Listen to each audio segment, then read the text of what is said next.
আমি নবীর পাগল কারো করি না নকল আমি নবীর পাগল কারো করি না নকল আমার মন যা বলে আমি তাই করে যাই আমার মন যা বলে আমি তাই করে যাই কেউ ঠাট্টা করে কেউ তানা মারে কেউ ঠাট্টা করে কেউ তানা মারে উম্মতে মুহাম্মাদি মোর পরিচয় উম্মতে মুহাম্মাদি মোর পরিচয় মঈদুল ইসলাম রাখো সিনাতে কোরআন মঈদুল ইসলাম রাখো সিনাতে কোরআন তোকে পথ দেখাবে আল্লাহ রহমান তোকে পথ দেখাবে আল্লাহ রহমান আছে যতক্ষণ মোর দেহেতে প্রাণ আছে যতক্ষণ মোর দেহেতে প্রাণ আমি করে যাব নবীর গুণগান আমি করে যাব নবীর গুণগান যত দিকে না বাধা ইবলিস শয়তান যত দিকে না বাধা ইবলিস শয়তান আমি করে যাব নবীর গুণগান আমি করে যাব নবীর গুণগান আছে যতক্ষণ মোর দেহেতে প্রাণ আছে যতক্ষণ মোর দেহেতে প্রাণ আমি করে যাব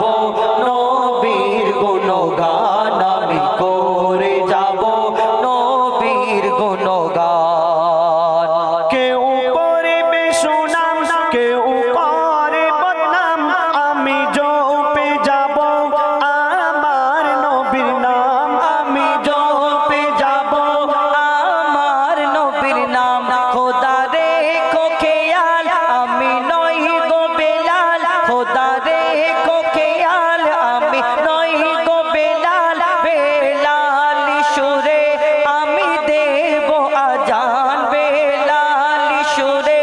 আমি দেব আজান খোদা তুমি মোর রব মোর নবী মোর সব খোদা তুমি মোর রব মোর নবী মোর সব নবী প্রেমী হয়ে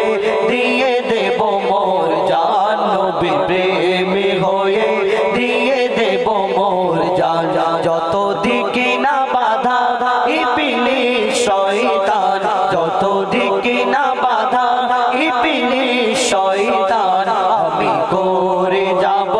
নবীর গুণগান আমি করে যাব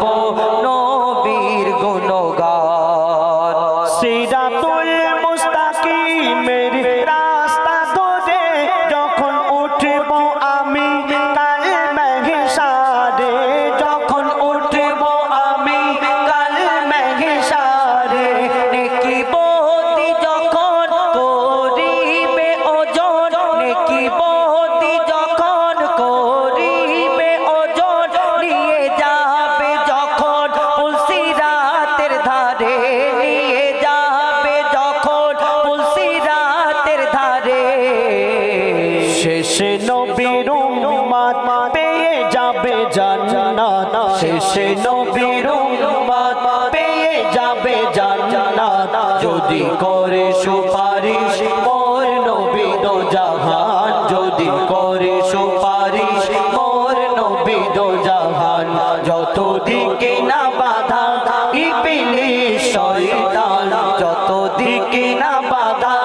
ইবলিস শয়তান আমি করে যাব নবীর গুণগান আমি করে যাব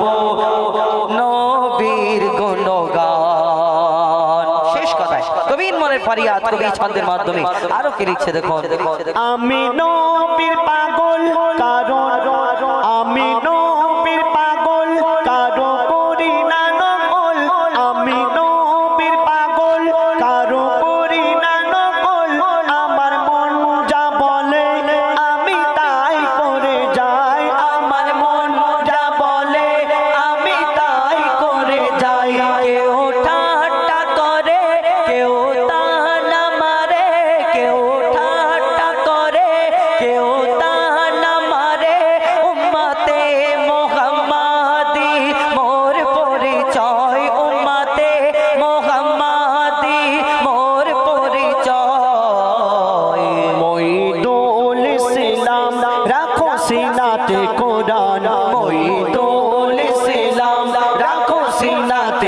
কোরআন তোকে পথ দেখাবে আল্লাহ রহমান তোকে পথ দেখাবে আল্লাহ রহমান যত দিকে না বাধা ইবলিস শয়তান যত দিকে না বাধা ইবলিস শয়তান আমি করে যাব নবীর গুণগান আমি করে যাব নবীর গুণগান আমি করে যাব নবীর গুণগান। যাই হোক আমরা ভাগ্যবান আমাদের এই গজল যিনি লিখেছেন কবি সাহেব আমাদের মধ্যে উপস্থিত রয়েছেন, আমাদের সামনেই বসে আছেন। অনেক অনেক ধন্যবাদ যে আমাদের সঙ্গে উপস্থিত থাকার জন্য। মহিদুল ইসলাম সাহেবকে কবি আচ্ছা তুমি দেখো নি ঠিক আমি দেখেছি আচ্ছা অনেক অনেক ধন্যবাদ আমাদের সঙ্গে থাকার জন্য। কেন আমরা সব সময় তো এমনি সময় গজল বলি কিন্তু কবি সব সময় থাকে না, অনেক দিন পরে পেয়েছি কবি ছবি হয়ে যায়। হ্যাঁ অনেক দিন পরে আমরা খুব ভালো লাগছে কবিকে সামনে রেখে আমাদের গাওয়ার। তো যাই হোক তো এবার একটি ফরমাইশ মোতাবিক গজল এতক্ষণ আমাদের তরফ থেকে গাইলাম একটি গজল